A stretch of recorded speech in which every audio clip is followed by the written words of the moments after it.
అందరికీ నమస్కారం. డే 15కి స్వాగతం. ఈరోజు క్లాస్లో మనం ఫ్యూచర్ టెన్స్ గురించి తెలుసుకుందాం.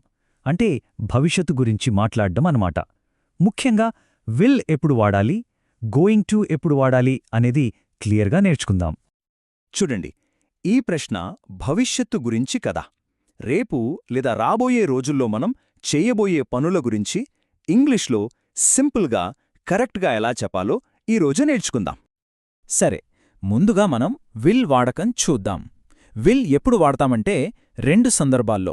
ఒకటి, మనం ఎవరికైనా మాట ఇస్తున్నప్పుడు, అంటే ప్రామిస్ చేస్తున్నప్పుడు. రెండవది, మాట్లాడుతూ ఉన్నప్పుడు సడన్గా అప్పటికప్పుడు ఒక నిర్ణయం తీసుకుంటే అప్పుడు విల్ వాడతాం. దీని స్ట్రక్చర్ అంటే వాక్యం ఎలా తయారు చెయ్యాలో చూస్తే చాలా సింపుల్. ముందు సబ్జెక్ట్ అంటే ఎవరు పనిచేస్తున్నారో వాళ్ళు. ఆ తర్వాత విల్ వస్తుంది. దాని తర్వాత వర్బ్ అంటే ఏ పని చేస్తున్నారో అది చెప్పాలి. అంతే. ఇప్పుడు కొన్ని ఉదాహరణలు చూద్దాం. నేను చెప్పిన తర్వాత మీరు కూడా రిపీట్ చేయండి, ఓకే? మొదటిది, ఐ విల్ హెల్ప్ యూ అంటే నేను నీకు సహాయం చేస్తాను అని మాటేస్తున్నట్టు, ఒక ప్రామిస్ లాగా అనమాట. రెండవది, ఐ విల్ కాల్ యూ అంటే ఇప్పుడే అనుకుంటున్నాను నేను నీకు కాల్ చేస్తాను అని. ఇది అప్పటికప్పుడు తీసుకున్న నిర్ణయం. తర్వాత, వీ విల్ స్టార్ట్ టుమారో మనం రేపు మొదలు పెడదాం. ఇది కూడా ఇప్పుడే తీసుకునే నిర్ణయమే. చివరగా, ఐ విల్ స్టడీ ఇంగ్లీష్ నేను ఇంగ్లీష్ చదువుతాను. ఇదొక గట్టి నిర్ణయం, ఒక సంకల్పం అన్నమాట. ఓకే, విల్ గురించి క్లియర్ కదా. ఇప్పుడు రెండో దానికి వెళ్దాం, గోయింగ్ టు. ఇది దేనికి వాడతామంటే ముందుగానే మనం ప్లాన్ చేసుకున్న పనుల గురించి చెప్పడానికి. ఇది సడన్ డెసిషన్ కాదు, ఆల్రెడీ అనుకున్న ప్లాన్ అన్నమాట. దీని స్ట్రక్చర్ విల్ కన్నా కొంచెం వేరుగా ఉంటుంది. జాగ్రత్తగా గమనించండి. సబ్జెక్ట్ తర్వాత యామ్, ఏజ్ లేదా ఆర్ వాడాలి. ఇది చాలా ఇంపార్టెంట్. ఐ వచ్చినప్పుడు యామ్, హీ, షీ, ఇట్ వచ్చినప్పుడు ఇజ్, ఇక వి, దే, యూ వస్తే ఆర్ వాడతాం. దాని తర్వాత గోయింగ్ టు పెట్టి చివరగా వర్బ్ అంటే పనిని పెట్టాలి. ఈ ఉదాహరణలు చూస్తే మీకు ఇంకా బాగా అర్థమవుతుంది. ఇవన్నీ ముందుగా వేసుకున్న ప్లాన్స్. మొదటిది, I'm going to study tonight అంటే ఈ రాత్రి చదువుకోవాలి అని నేను ముందే డిసైడ్ అయ్యాను. ఇది నా ప్లాన్. రెండవది, షీఈస్ గోయింగ్ టు కుక్ ఆమె వండబోతుంది. అది ఆమె ప్లాన్. తరువాత, వీఆర్ గోయింగ్ టు హైదరాబాద్ మేము హైదరాబాద్ వెళ్లబోతున్నాము. ఇది మా ట్రావెల్ ప్లాన్ అన్నమాట. చివరగా, they are going to watch a movie వాళ్ళు సినిమా చూడబోతున్నారు. ఇది వాళ్ళు ముందుగానే వేసుకున్న ప్లాన్. సరే, ఇప్పటివరకు విల్ చూశాం, గోయింగ్ టు చూశాం.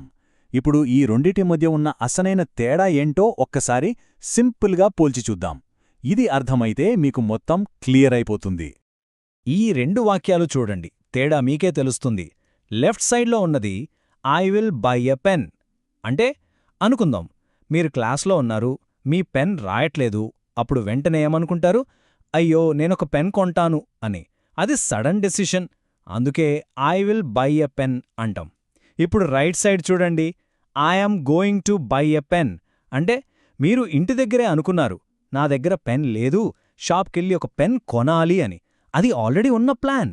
సో బయటికి వెళ్ళినప్పుడు I'm going to buy a pen అంటారు. చూసారా ఎంత సింపుల్ తేడాయో? మనం ఇంగ్లీష్ నేర్చుకునేటప్పుడు కొన్ని కామన్ మిస్టేక్స్ చేస్తూ ఉంటాం. అది చాలా నార్మల్. ఇప్పుడు అలాంటి కొన్ని తప్పుల్ని చూసి వాటిని ఎలా సరిచేసుకోవాలో నేర్చుకుందాం.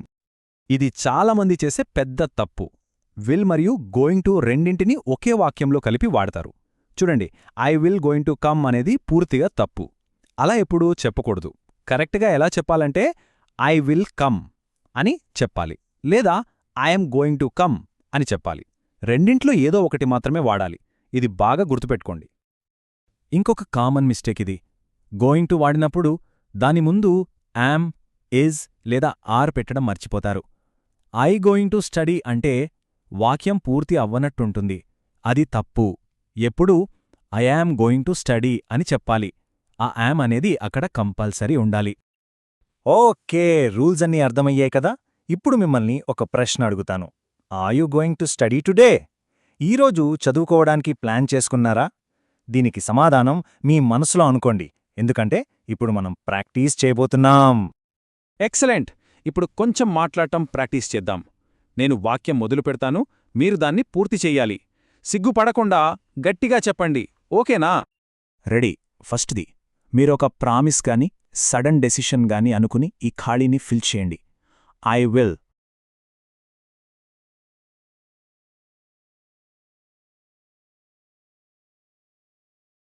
చాలా బావుంది. ఇప్పుడు రెండోది, మీరు ముందుగా ప్లాన్ చేసుకున్న ఒక పని గురించి ఆలోచించి చెప్పండి. I'm going to.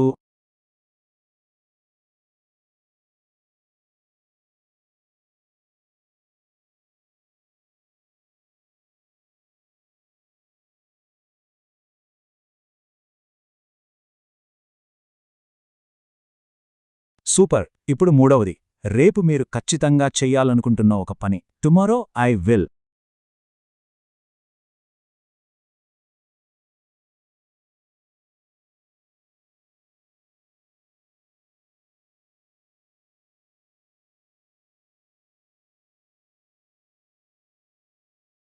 ఎక్సలెంట్. చాలా బాగా ప్రాక్టీస్ చేశారు.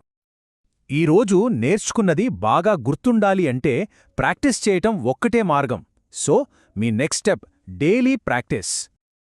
ఒక్క విషయం గుర్తుపెట్టుకోండి, ఫ్యూచర్ టెన్స్ అనేది కేవలం గ్రామర్ కాదు. ఇది మన ప్లాన్స్ని, మన ఆలోచనల్ని ఎదుటివాళ్లకి కాన్ఫిడెంట్గా చెప్పడానికి ఒక టూల్ లాంటిది. అందుకే ప్రతిరోజు ఐ విల్ లేదా ఐఎమ్ గోయింగ్ టుతో చిన్న చిన్న వాక్యాలు చెప్పడం అలవాటు చేసుకోండి. తప్పకుండా మంచి మార్పొస్తుంది. మనం నెక్స్ట్ క్లాస్లో కలుద్దాం.